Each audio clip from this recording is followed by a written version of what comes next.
Mbote mingi bana mboka, certes bozali ebele baike oyo bozelaki to bozali kozela ndimbola ya masolo tolobaki to kofungola makambo etali suivi pe contrôle ya ba ONG ya biso ba Kongomani na tina ya misala na bango, surtout oyo eza à caractère social. Vous m'excuserez, j'aimerais aborder ce thème en lingala pour une meilleure compréhension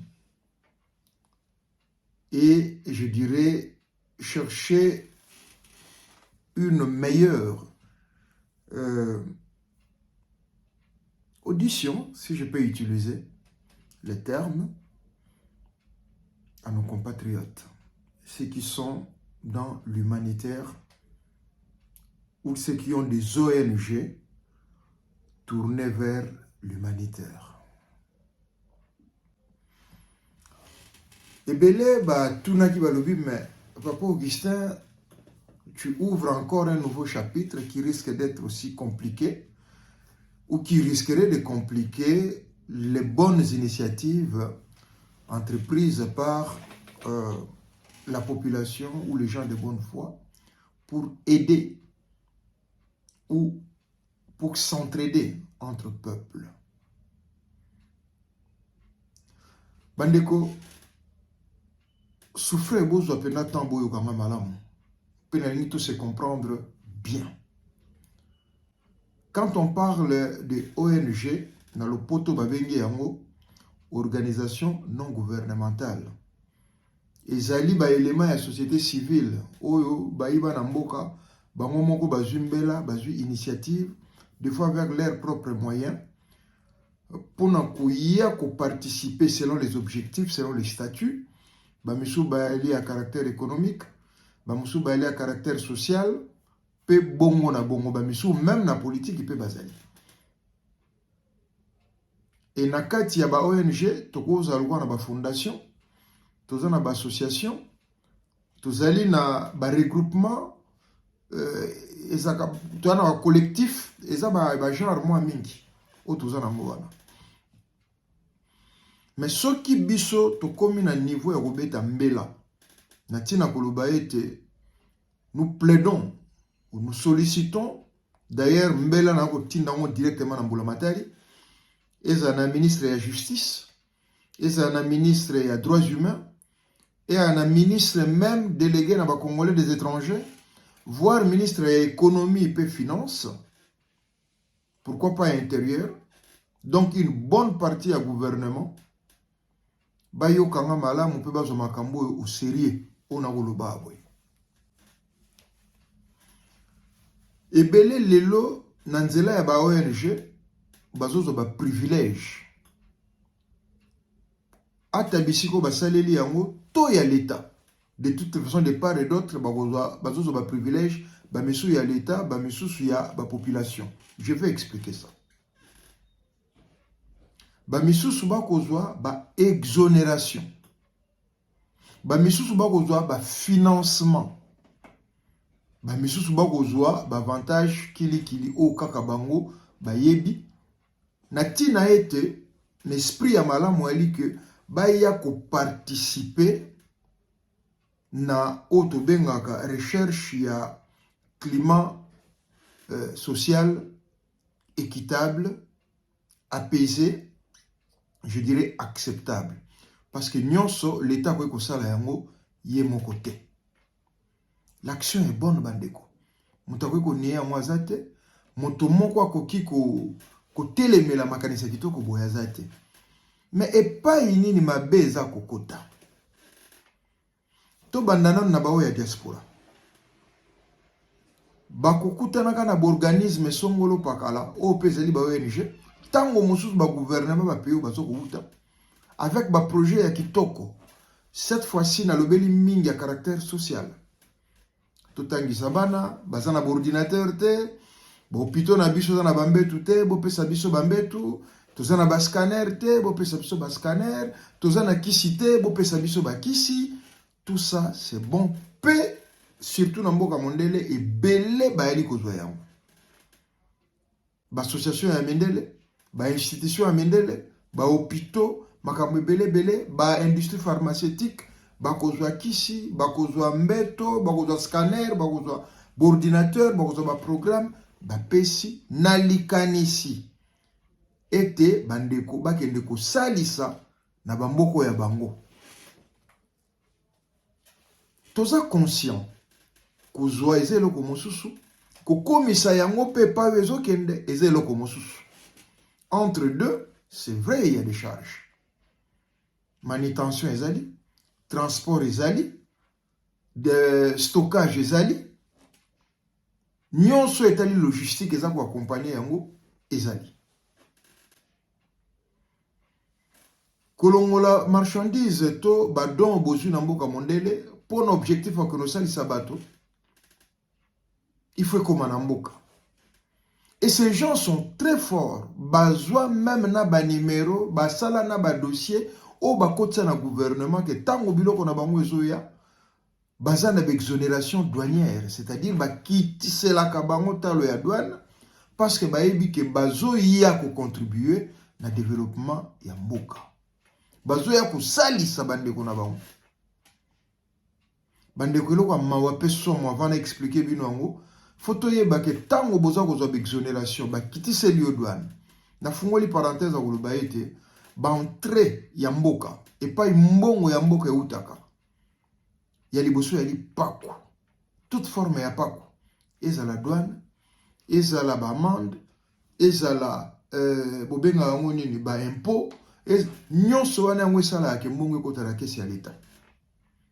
Et mbongo ya kesi ya l'État yango esala ke balatisa ba soldat kitoko, ba police kitoko, bozala équipé, batonga nzela, batonga bopito pe bongo na bongo.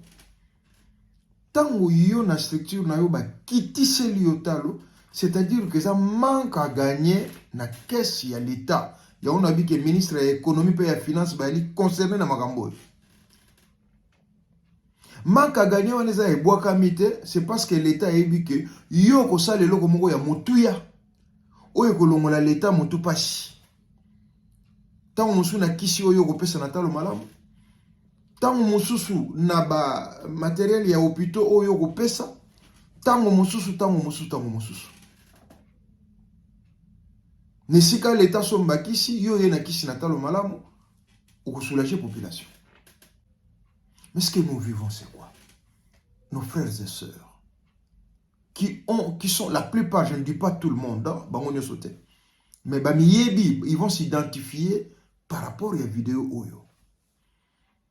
Quand tu verras que Bandeko, Biloko Oyo va payer au don, Biloko Oyo l'État a payé à exonération, Biloko Oyo sengi yango na makanisa ko sali sabato.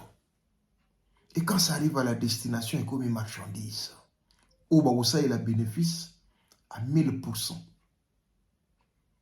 Est-ce que ça ne nous gêne pas de tels comportements? Ndebolobi ke mopayaka ndazo boma congolais. Ozui kisi ya ofele na Mboka Mondele.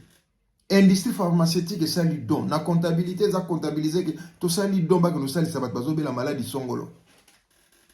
Et leki na douane na Mboka na yo ba kitseli yo pri ba bike ndekwaye na solution. Et comme na marché et comme il y a un produit de luxe, produit importé.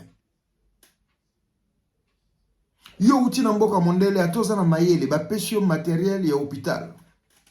Ba pesio ba mbeto, ba pesio ba machine, ba pesio scanner, ba pesio na ebité logo nini ba pesio microscope nyonso etali médical.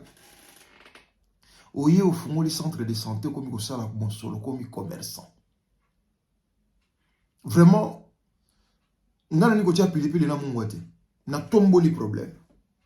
Na osenga ke enquête et salama. Na ba ONG o baza enregistré à caractère social pe o bazwa ka avantage à l'État. O bazwa ka exonération, o bazwa ka subvention. O yo bazwa ka voire même ba avantage mosusu ba pesa bango ba terrain pour na kosalisa bato. Botala nano misala na bango basalaka. De toutes les façons, administrer, c'est préococoko. C'est prévoir, c'est organiser, c'est coordonner, c'est commander, c'est contrôler. Parce que ce qui va effort au l'État ça pour nous pesa bino avantage wana. Volonté au communauté internationale baza na ngo pesa bino force ya okende ko aider bandeko na bino. Ce qui objectif wana salamité et comme moyibi détournement peut manque à gagner tant pour le gouvernement que pour la communauté internationale. Comme on a moyibi ça na kombo mususu te yaki ndoki. Bande comme ça basala bopito enregistré comme ONG. Mais nakata bopito wana ne parlons pas de la population, même leurs propres travailleurs, leurs propres ouvriers ne pourront en aucun cas se faire soigner dans le centre de santé oyo ya bango. Et très souvent ça ba biloko moko ya luxe te ba maladie ya biso ba pauvre. Nantanga kombote boyebi bopito moko mibale misatu qui sont dans ce sens-là. Mayele bazana mu oui, nzambe apesi bango mayele. Matériel mondele apesi bango, ndambo basombi, ndambo mondele apesi. Exonération, l'État congolais n'a pas si na ba défaut na ye apesi. Mais beaucoup de noter là-bas prix. Il y a certains centres de santé, ceux qui ne connaissent pas sali une semaine na kati kuna, et ça qui bossi mais ça qui beaucoup lopam. Les gens ne tiennent pas. Entre kisi na ba politique mutu batia na kati biloko libanda ko kota te boyende boye il faut mutu à l'internet awa il faut futa mbeto il faut futa passage infirmier il faut futa nyonso bandeko tout ça na mitema te. Et vous êtes par-dessus tout enregistré comme des ONG et vous bénéficiez des avantages à l'État. Vous bénéficiez, il y a man, il y a communauté internationale. Non. S'il vous plaît, messieurs, dames du gouvernement, mesdames et messieurs du gouvernement, plutôt allez-je dire, ouvrez une enquête sur les ONG. Quelles sont les ONG enregistrées? Au bazo bénéficier, au bazo libre, ce n'est pas un problème. Mais au bazo bénéficier, n'a pas privilège à l'État. Bazo ka subvention à l'État. Bazo ka exonération à l'État. Bazo ka financement à l'État. Allez-y voir, travail na bango na terrain. Au bazo sa mosa malamu, il faut les encourager. Kubakise la bango même. Mais oyo, baza kosala détournement. Bazo biloko. Pour na kosali sabat pe baye ko teka batu ko boma batu. Moi je pense que baza na même rang que bapuluna. Il faut les arrêter ou radier même ces ONG. A fortiori transmettre information na ba pays où ils ont aidé bango. Tozo le labiso nyonso makamutali courant na mboka na biso. Mais il y a de ceux là où bazozo ba subvention ba pesi bango ba transformateur et autres. Boke ne ko allumer ba biso ko alimenter ville à Kinshasa te. Ba biso ko alimenter je ne sais pas mal village na yo. Village na yo, nata le pai bakoko na yo babotama e pai tata na yo na mama na babotama. Oye na kisa sote ki ya mobilokos. Pe ozongi tranquillement. Ozui bambeto ya bopito ba pesio, ba scanner, ba pesio, ba kisi. Olobi ke na mboka na nga malade bat bazo bika te to za na mbongo te boye na boye mondele na mawa mondele lokota kapeta. Nous travaillons avec ba mindele tout monde appelle na pasi na bango. Nous avons tous les mêmes salaires. A longoli a pesi par amour. Basali sa bandeko bazan Afrique. Tant so akoma même Afrique te. Pe akotika la koma Afrique amote.